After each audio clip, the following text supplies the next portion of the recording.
As Comrade KNR, our General Secretary has already stated here, we are in a situation of fascism today. And all those comrades who talked here in the morning, they also said that fascism is the biggest threat that our people are facing today. And the immediate task of our country, the immediate task of our people, so the immediate task of the revolutionary forces is to defeat fascism or neo-fascism. So it is in that respect that the Congress of CPM and Red Star and the various state conferences of CPM and Red Star become important with respect to its position that the immediate task of our country is to defeat RSS fascism. No other fascist organization is there which has such a long history and which has that much membership or that much capability, because there are hundreds of secret and open organizations, hundreds of many, or for example certain organizations are terrorists, which you know probably. Even many terrorist organizations are also affiliated to RSS. For example, Sanathan Sanstha, which was involved in the murder of Gauri Lankesh, you know. So many organizations are there. Abhinav Bharat. So many clandestine organizations are there which are affiliated to RSS. And when a critical situation comes, RSS will say that he has no connection with these organizations. He will cut off all these connections and will declare that we have no connection with these organizations. So it is not at all a registered organization. It claims itself as a cultural organization. It claims that it is a cultural organization. Nowhere in the world you will see, you might have heard that a cultural organization claiming to be a cultural organization, leading the state regime, leading a state composed of 140 crores of people. This is RSS. And so there is no comparison. You cannot compare RSS with any pre-existing or any organization ever existed in the world as far as our understanding of history goes.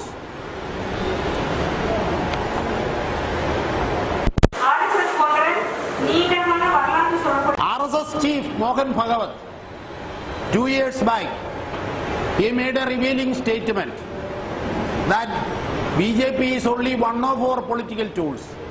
We don't want BJP alone. We can use any party in India, irrespective of the color of their flag. We can use any political party in India for our aim. That is the capability of RSS. This is not said by anybody else. The Sanchalag of RSS, Mohan Bhagwat himself, said that BJP is one of our political tools and we can use any organization. And we are capable to utilize any organization to achieve our ultimate objective, that our ultimate objective of establishment of a Hindu Rashtra. So we are capable. That is RSS.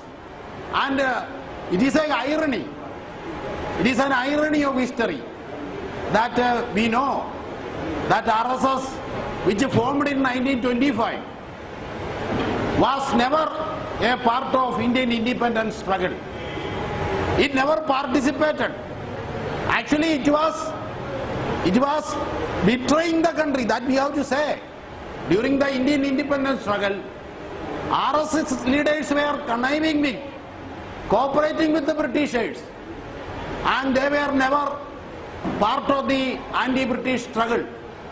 And even when the colonialism was direct colonialism, British colonialism was at the fag end of that colonial rule, and when the constitution was formed, a constituent assembly led by Dr. Ambedkar, when a constitution was formed, RSS came to the scene and demanded that instead of the constitution drafted by Dr. Ambedkar, Manusmriti should be made the constitution of India. RSS demanded in their organ, the organizer. In that organizer, in 1949 November and in 1950 January, RSS demanded that instead of the constitution drafted by led by Dr. Ambedkar, who drafted the constitution, instead of that, Indian constitution shall be Manusmriti. So they put forward Manusmriti, and now they are trying to do the same in the 21st century. What is fascism? There are many discussions on fascism. Of course, fascism, as far as Marxist understanding, as far as communist understanding is concerned, it is always related with capitalism or imperialism. So, Communist International in the 20s and 30s, when fascism was advancing, classical fascism means the fascism which originated first in Italy and Germany. I will come to that. So when this classical fascism originated and developed, then Communist International, which was leading, which was organizing, which was trying to unite all anti-fascist forces the world over against fascism at that time, it analyzed, it defined what is fascism. So that basic understanding of fascism put forward by Communist International, every communist, every Marxist, every revolutionary who is now trying to defeat fascism should know that understanding of fascism put forward by Communist International. At that time, Communist International clearly understood, said that fascism is, of course, fascism can use any ideology. As Comrade Cain in his speech here pointed out, any ideology can be used by the fascist. But the basis of fascism, it is always related with the finance capital. So fascism, according to Communist International, is the terrorist dictatorship of the most reactionary elements of finance capital, corporate capital, or the most reactionary sections of capitalists or imperialists. They are the essence, or they are the basis of fascism. That is understanding, and even today, in our country also, that understanding should be with us when we approach fascism. It is not a mere ideological question. It can use any ideology depending on the concrete situation. But the essence, the basis of fascism is ultimately connected with corporate capital, that we must understand.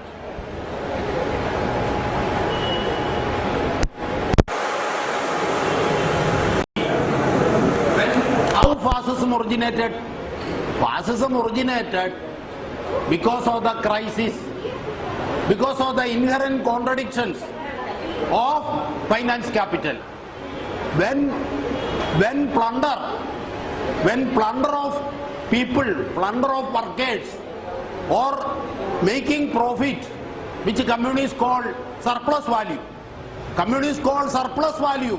So surplus value extraction from the working class, or plunder of the people, if that cannot be carried forward through normal methods, usually capitalists can carry forward their plunder, capitalists can carry forward their profit making through normal methods. Capitalism, we know, it is always anti-people, it is always anti-working class, it is anti-nature, so it is against humanity, its essence is against people. But normally, it will carry on its exploitation, its plunder in the normal method. But when these normal methods are insufficient, or when these normal methods of plunder, when the bourgeois system, when the bourgeois parliamentary system, when it cannot be used, that system, the crisis is too high, the contradictions are too large, such that other means are to be adopted. So other methods are to be adopted, then imperialism, finance capital resorts to what is called fascistic methods. Then they will remove all democratic rights, so-called bourgeois democratic rights. They will take away parliamentary institutions, and they will impose the most terrorist dictatorship. So in that way, they will carry forward their plunder, their exploitation, etc., etc.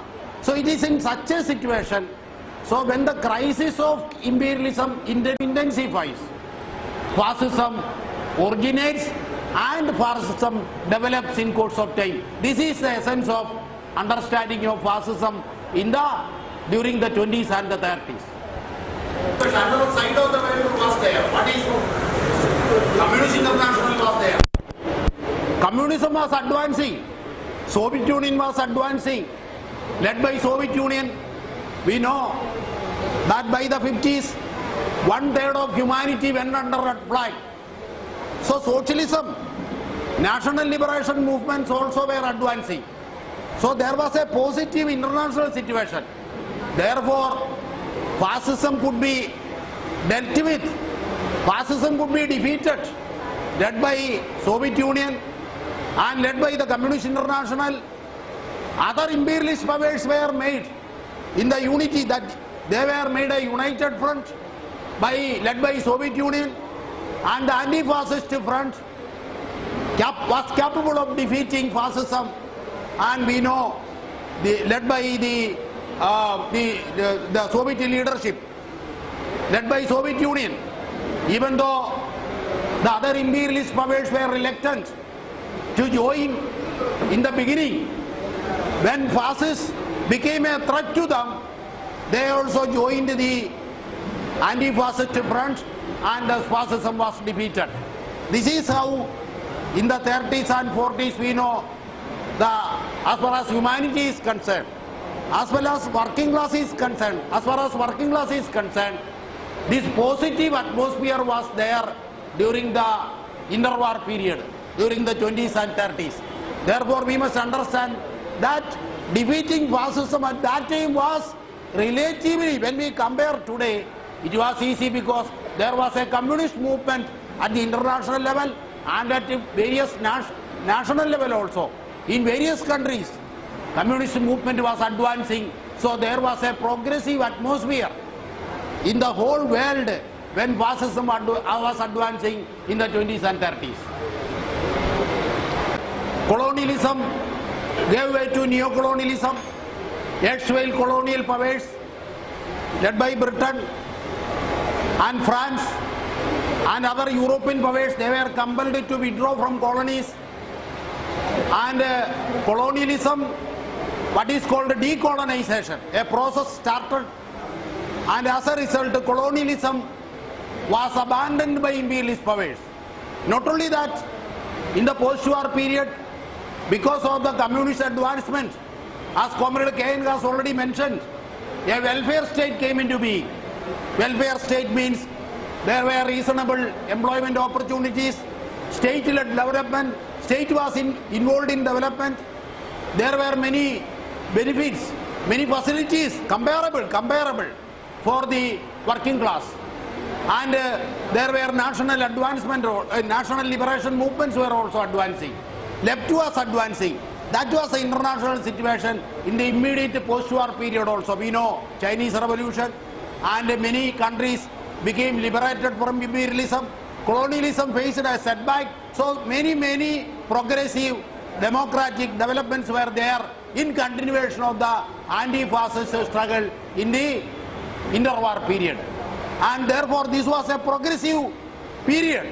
This was a progressive epoch in the entire history of humankind.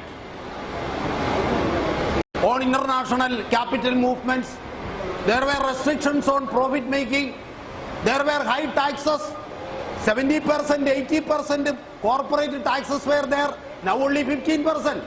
Now India, corporate tax rate is just 15%. At that time, it was 90%, the highest corporate tax rate in India. So there were many controls on finance capital, on corporate capital, because of the communist advancement following the anti-fascist, anti-colonial, national liberation struggles of the 30s, 40s, etc. And this is a positive situation. But at the same time, we must also remember that there were certain setbacks also. When the fascists were defeated, imperialism was resorting to new methods. We know that led by US imperialism, when British colonialism was fading away, when British colonialism was being defeated, led by USA, a new colonial epoch came into being.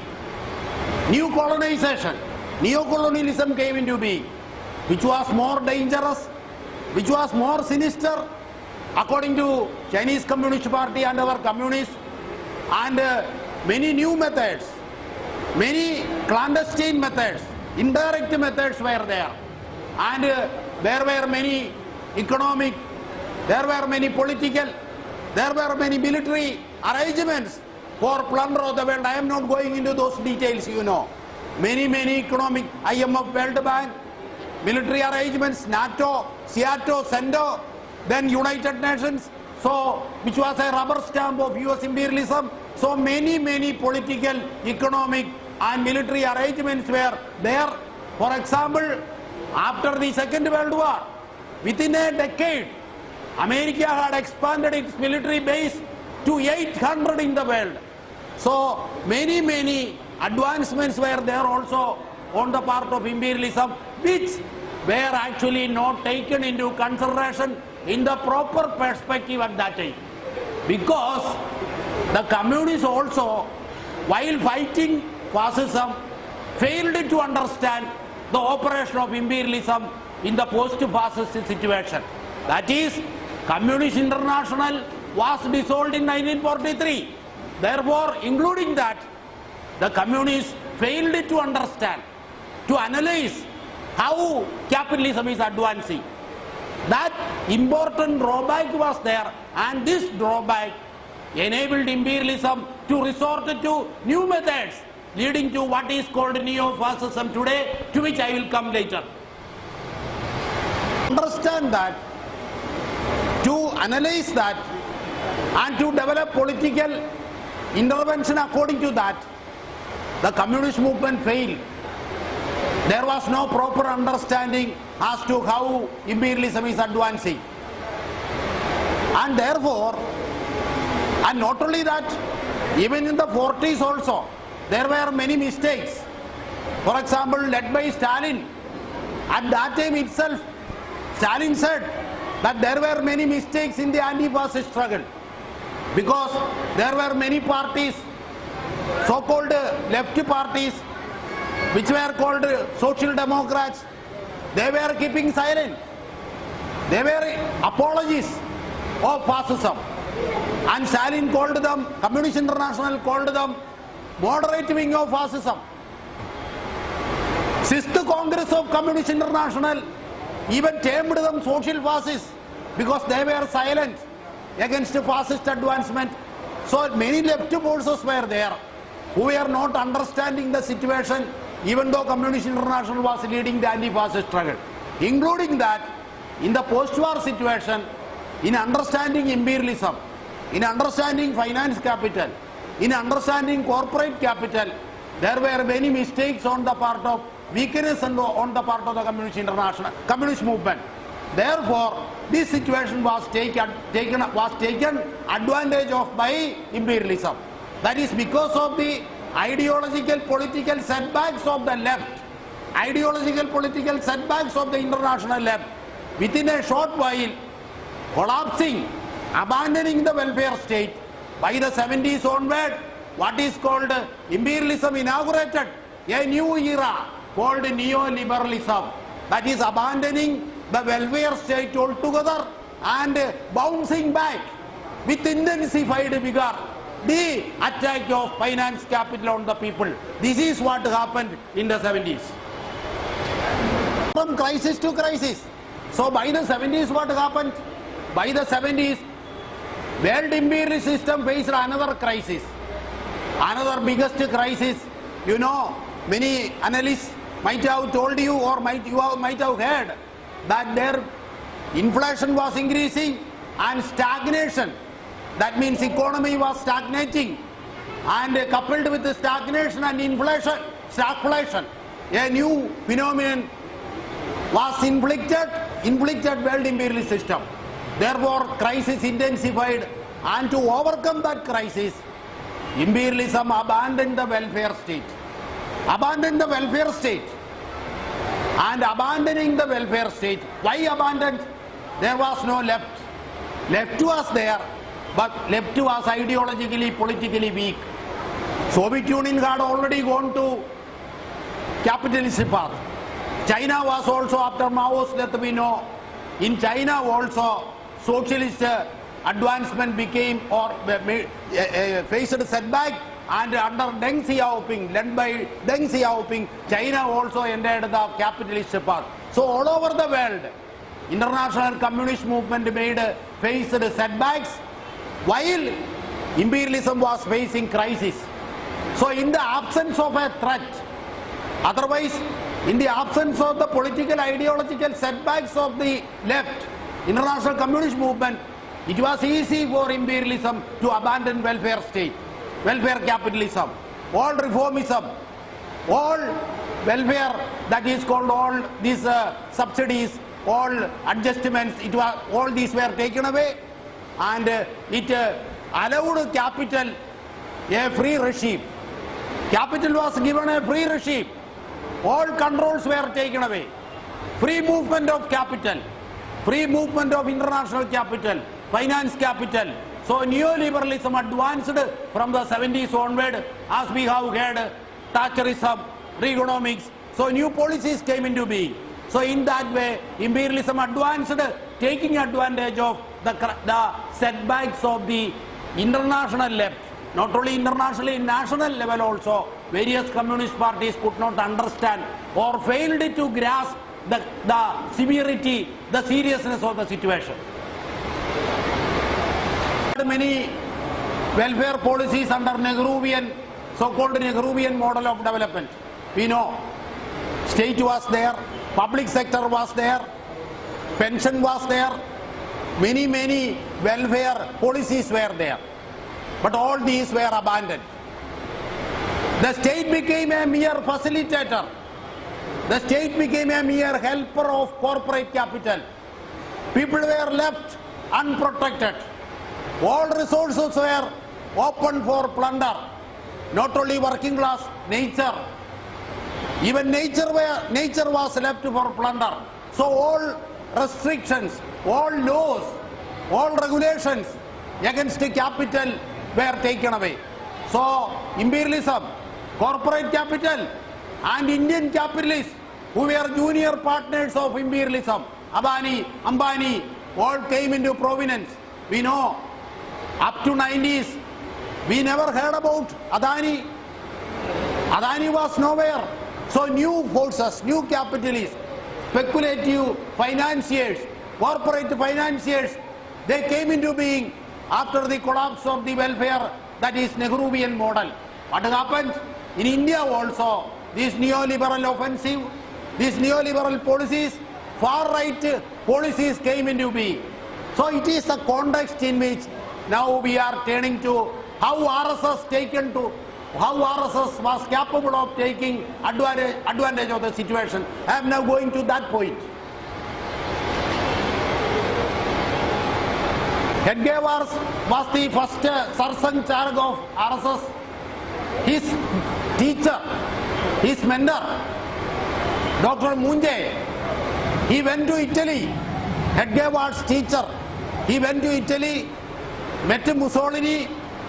Mussolini was running what is called the Fascist Academy of Physical Sciences to train fascist goons, stormtroopers, who can be semi-military, paramilitary forces, who can be directed against people. So this RSS leader went to Italy, studied the methods there, came to India and established a military school in Nasik. The name of that military school was Bonsale School. Bonsale School in Nasik, Maharashtra, RSS established a military school under British imperialism. Britain never opposed it because RSS was supporting Britain. Why then Britain should oppose RSS? Now you might have heard about the Malegaon explosion. Malegaon explosion. You might have heard. In that explosion, that bomb attack, the recruits, those who have trained in this Bonsale school of RSS, they were involved in the Malegaon explosion. This was found by Hemant Karkare, the chief of Maharashtra Anti-Terrorism Squad. Hemant Karkare. He was the chief of the Maharashtra ATS, Anti-Terrorism Squad. But you know, Hemant Karkare was died in a mysterious way when he was fighting or when he was engaged in field activity. We know, I am not going into those details. So RSS was involving in India, but because of the anti-colonial struggle, because of the anti-imperialist struggle, RSS had no credibility. And because of the assassination of Father of Nation, we know RSS was banned in 1948. And after some time that ban was taken away. But RSS was keeping a low profile, involving in communal rights, leading communal rights all over India, but not coming to the political limelight. It was having a low profile. But in the 70s, when the crisis of imperialism intensified, and as a result of this crisis, in India also it was reflected. Emergency came in the mid-70s as a result of the crisis confronted by the ruling classes here, we know. Then RSS took advantage of that. RSS came to the leadership. RSS was leading the struggle against emergency. You know that, all these things. And Brezhnev came to India. Brezhnev addressed the parliament. Indira Gandhi was leading a socialist movement. Indira is a socialist. Therefore the CPI and CPM, they were silent. They never fought against emergency, we know. They were silent. RSS took advantage of the situation. And ML forces, they were having a sectarian perspective. Because after the Naxalbari movement, the Marxist-Leninists, they faced many sectarian tendencies. So they could not intervene properly in the struggle against emergency. So the leading force in India at that time was RSS. So RSS came to the leadership of the anti-emergency struggle. We must understand history in the proper perspective. So RSS got a credibility, a political legitimacy in India because of the emergency.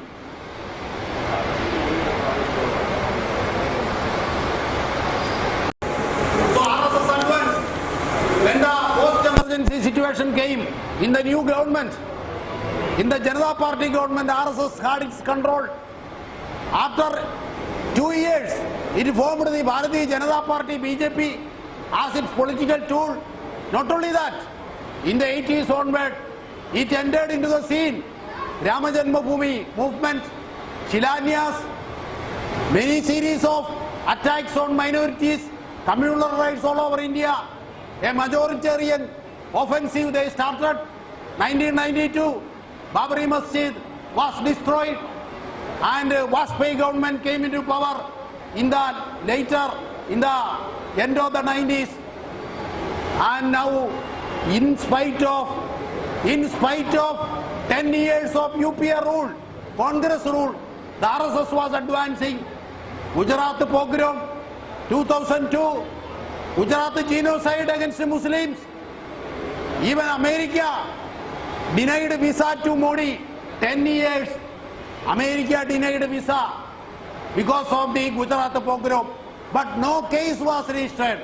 No movement was there on the part of the Indian government at that time. So what happened? RSS was advancing. Now in 2014, as Hitler and Mussolini came into power through populist politics. What is populism? Populist politics is most effectively used by fascists. Fascists, in order to come to power, they will use many flags. For example, Modi said, what he said? He will defeat, he will eliminate corruption. He said that if he comes to power, he will bring money from foreign banks, put 15 lakh in the account of all Indians. He said that he will keep the value of the rupee in a stable situation. He said he will provide 200 lakhs, 2 crores employment opportunities every year. 2 crore employment opportunities every year. Many promises were made. He got what? First Modi regime, second Modi regime with a thumping majority. I am not going into those details because all of you know all these details. After second time, when we came for the second time, what happened? Immediately he took away Article 370. He imposed CAA. What is Citizenship Amendment Act? Denying Muslims citizenship rights. According to Golwalkar, who in his bunch of thoughts in the 30s said Muslims are the #1 enemy of India. He said, look at Hitler, how he solved the Jewish problem in Germany. Holocaust, in the same manner, the Muslim question can be resolved in India. That is what Golwalkar said in the 30s. When Modi came to power, he denied citizenship to the Muslims. So many policies. Modi inaugurated the temple, Rama Janmabhoomi temple.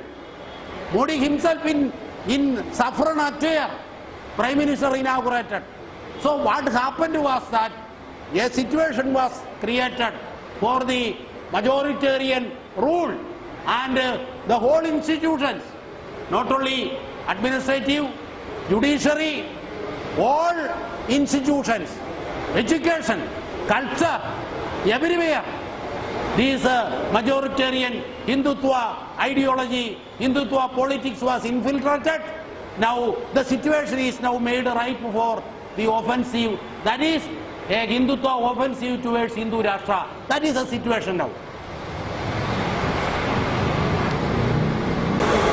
When we understand fascism, as Comrade Ken here stated, you cannot have a textbook copy of fascism. Fascism will never repeat. No phenomenon, no social phenomenon will repeat as such. Everything will be changing. That is a fundamental social law. So fascism of the 30s and fascism in the neoliberal period, neo-fascism, will not be a textbook copy. It will not be a what is called a replica, a same copy of what happened in the past. Communist International said in the 30s, what the Communist International said, in colonial and semi-colonial, at that time, in colonial and semi-colonial countries, fascism will not be the same as that in Europe, or that in Germany and Italy. It will be different depending on the situation there. And not only that, we are over a century.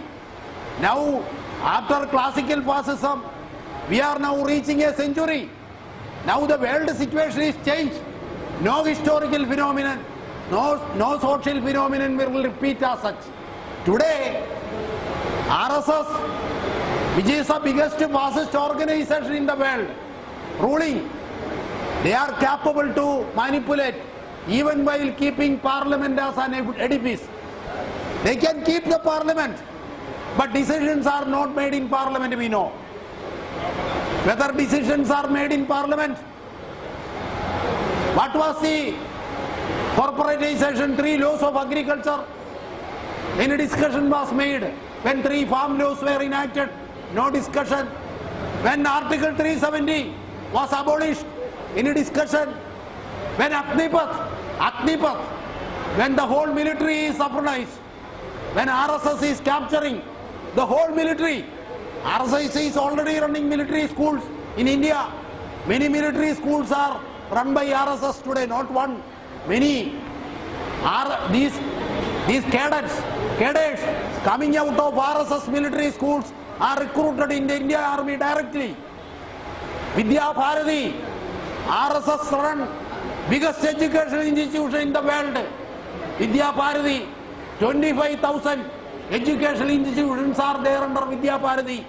Vidya Bharati is having military school and these cadets are recruited from there. So I am not going into elaborate. So RSS is doing all this without consulting parliament. Parliament is a spectator, nothing to do with the policies. Policies are made in corporate boardrooms. Modi government policies concerning the country, all policies are made in corporate boardrooms, not in parliament, not in cabinet. So fascism today, neo-fascism today is capable to enforce fascism without or keeping the parliament, no problem. For Hitler had to abolish parliament. Modi need not abolish parliament.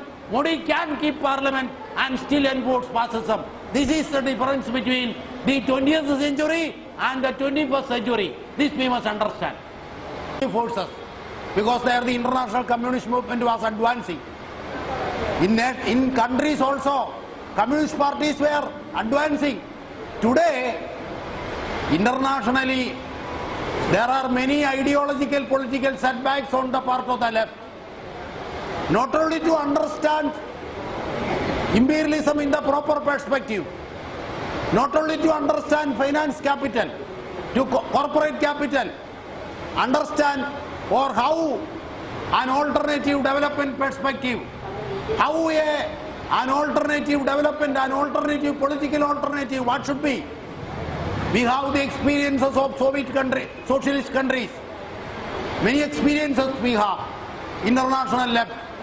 We know that these socialist countries, ex-Soviet socialist countries, one of their failures was they failed to put forward a political alternative, including a development paradigm, which is an alternative to imperialism and capitalism. So today, imperialism on the other hand, finance capital on the other hand, ruling classes on the other hand, are propagating many ideologies, many post-Marxist, many identity theories are there, many dividing, dismembering, avoiding the unity, destroying the unity of the oppressed. Many theories are there. And the fascists are capable to make use of these theories, these ideologies, identity politics like theories. They can make use of to divide the working class, to divide the oppressed, and they can make use of many castes, so-called casteist, even the oppressed caste, their leaders also they can use through identity politics and identity theory. So many ideological political questions are there.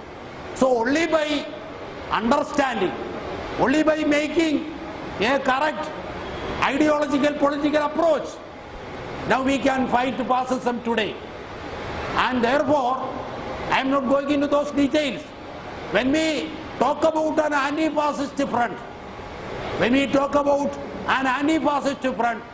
we must understand that today the situation is more complex, and in order to find out how we can resist fascism, we must understand that fascism it is connected with the corporate capital, it is connected with the finance capital. So ultimately, since finance capital, corporate capital is the base from which fascism originates, it can make use of any ideology depending on the situation. In India, it can use Hindutva. In West Asia, it can use political Islam. In the Americas, it can use evangelism, Christian evangelism. And in Myanmar and Sri Lanka, it can use Buddhism. As Comrade here said, it can use Zionism in Israel.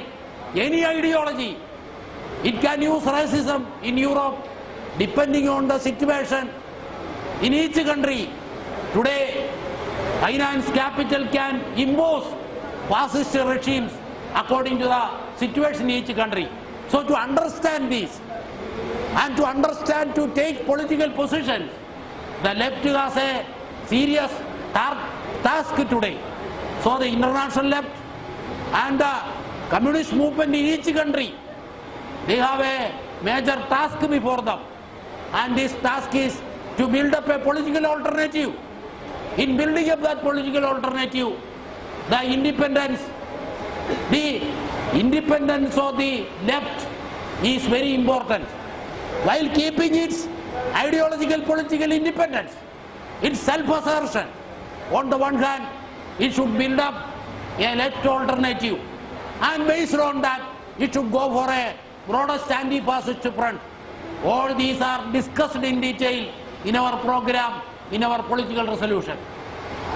Now our documents, the Central Committee's draft documents, which we are going to discuss here, its program, the path of revolution, the political resolution, and the report of the Central Committee. All these documents are taking the central question, that is fascism. What should be the political task before the left? This question will be seriously debated, discussed, and in the Congress, in the 12th Congress of our party, we will arrive at a conclusion, and based on that we will move forward. So here I am just presented the understanding how we should approach the fascism today, neo-fascism today. And in our country, it is RSS fascism, and we must understand the concrete Indian situation. It is a very serious question that we should have a scientific understanding. On the one hand, we should understand the situation in our country, its concrete specific reality, including the Brahminical caste system, and at the same time internationally, what is going on, how the international and Indian interlinkage, all these questions are to be taken in the proper perspective to build up an anti-fascist front based on which we can defeat fascism at all levels. So it is with that perspective that we have made this general approach to fascism in the present context.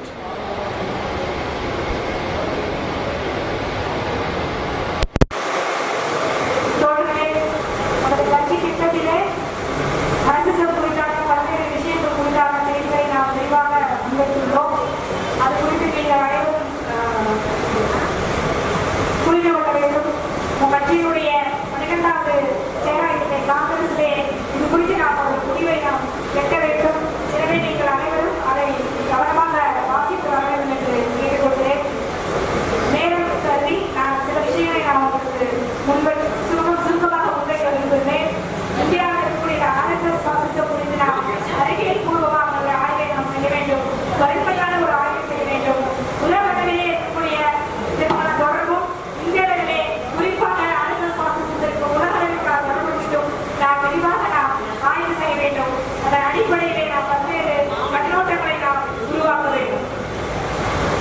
absolute perfect.